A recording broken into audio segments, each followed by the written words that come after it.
ಸ್ನೇಹಿತರೆ, ಎಲ್ರಿಗೂ ಶಂಕರ ಜಯಂತಿಯ ಶುಭಾಶಯಗಳು. ಶಂಕರ ಜಯಂತಿ ಆಗಿದೆ, ಮೇ 2ನೇ ತಾರೀಕು. ನಾವು ರಾಮಾಯಣದಲ್ಲಿ ರಾಮ ಲಕ್ಷ್ಮಣ, ಅಣ್ಣ ತಮ್ಮ ಅಂದರೆ ರಾಮ ಲಕ್ಷ್ಮಣನ ಬಗ್ಗೆ ಬಹಳ ಕಥೆಗಳನ್ನ ಕೇಳಿರ್ತೀವಿ. ಲಕ್ಷ್ಮಣ ಕಾಡಿಗೆ ಹೋದ, ಲಕ್ಷ್ಮಣ ರಾಮನ ಜೊತೆ ಇದ್ದ ಅಂತ. ಆದರೆ ಭರತ, ರಾಮನ ತಮ್ಮನಾದ ಭರತ ಮತ್ತು ರಾಮನ ಸಂಬಂಧ ಹೇಗಿತ್ತು, ಒಂದು ಸಣ್ಣ ಸನ್ನಿವೇಶದ ಉದಾಹರಣೆ ಕೊಡ್ತೀನಿ.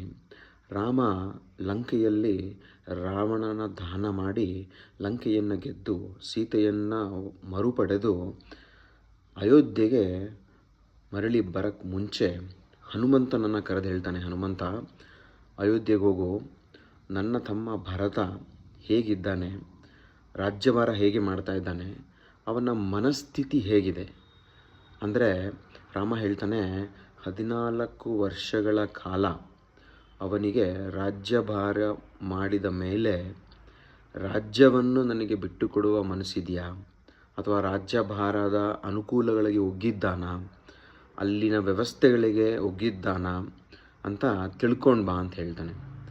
ಹನುಮಂತ ಕೇಳ್ತಾನೆ, ಯಾಕೆ ನಿಮಗೆ ಭರತನ ಮೇಲೆ ಅನುಮಾನನ ಅಂತ. ಅದಕ್ಕೆ ರಾಮ ಹೇಳ್ತಾನೆ, ನನಗೆ ಭರತನ ಮೇಲೆ ಅನುಮಾನ ಅಲ್ಲ, ಭರತ ಅಯೋಧ್ಯವನಲ್ಲ, ಇಡೀ ಭೂಮಿಯನ್ನು ಆಳುವಂತಹ ಸಾಮರ್ಥ್ಯ ಇರುವಂತಹ ವ್ಯಕ್ತಿತ್ವ ಹಾಗೂ ವ್ಯಕ್ತಿ. ಅವನ ಆಳ್ವಿಕೆಯಲ್ಲಿ ಅಥವಾ ಅವನ ಆಳ್ವಿಕೆಯಲ್ಲಿ ಜನಗರು ಹೇಗಿದ್ದಾರೆ ಅನ್ನೋ ತಿಳ್ಕೊಳ್ಳೋ ಕುತೂಹಲ ನನಗಿಲ್ಲ, ನನಗೆ ನಂಬಿಕೆ ಇದೆ ಸುಖವಾಗಿರ್ತಾರೆ ಅಂತ. ಆದರೆ ರಾಮ ಹೇಳ್ತಾನೆ, ಭರತ ಅಯೋಧ್ಯೆಯನ್ನು ಆಳುತ್ತಿದ್ದರೆ, ಅದಕ್ಕೆ ಅನುಗುಣವಾಗಿ ಒಗ್ಗಿ ಹೋಗಿದ್ದರೆ ನಾನು ಅಯೋಧ್ಯೆಗೆ ಹೋಗೋದೇ ಇಲ್ಲ, ಮರಳಿಸಿ ನಾನು ದಂಡಕಾರಣ್ಯಕ್ಕೆ ಹೋಗ್ತೀನಿ ಅಂತ. ಇಲ್ಲಿ ವಿಶ್ಲೇಷಣೆ ಮಾಡಬೇಕಾದ ವಿಷಯ ಏನಂದರೆ, ರಾಮ ಭರತನ ಬಗ್ಗೆ ಯೋಚನೆ ಮಾಡಿ ಭರತನಿಗೆ ಅನಾನುಕೂಲ ಆಗಬಾರ್ದು ಅಂತ ದಂಡಕಾರಣ್ಯಕ್ಕೆ ವಾಪಸ್ ಹೋಗ್ತೀನಿ ಅಂತಾನೆ.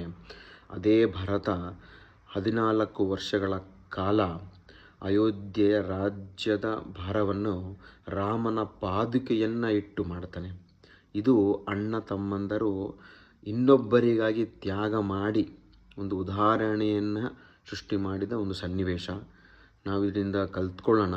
ನಾವು ನಮ್ಮ ಜೀವನದಲ್ಲಿ ಅಣ್ಣ ತಮ್ಮಂದರಿಗೆ ಕೆಲವು ಸತಿ ನಾವೇ ಗೆಲ್ಲಬೇಕು ಅನ್ನೋ ಹಠದಲ್ಲಿ ಸಂಬಂಧಗಳನ್ನ ಕಳ್ಕೊತೀವಿ. ಅದನ್ನು ಮಾಡೋದು ಬೇಡ, ಅಳವಡಿಸ್ಕೊಳ್ಳೋಣ, ಪ್ರೀತಿಯಿಂದ ಇರೋಣ. ರಾಮ ಭರತ ಲಕ್ಷ್ಮಣರ ರೀತಿ ನಾವು ಬದುಕಿ ತೋರಿಸೋಣ. ಜೈ ಶ್ರೀರಾಮ್.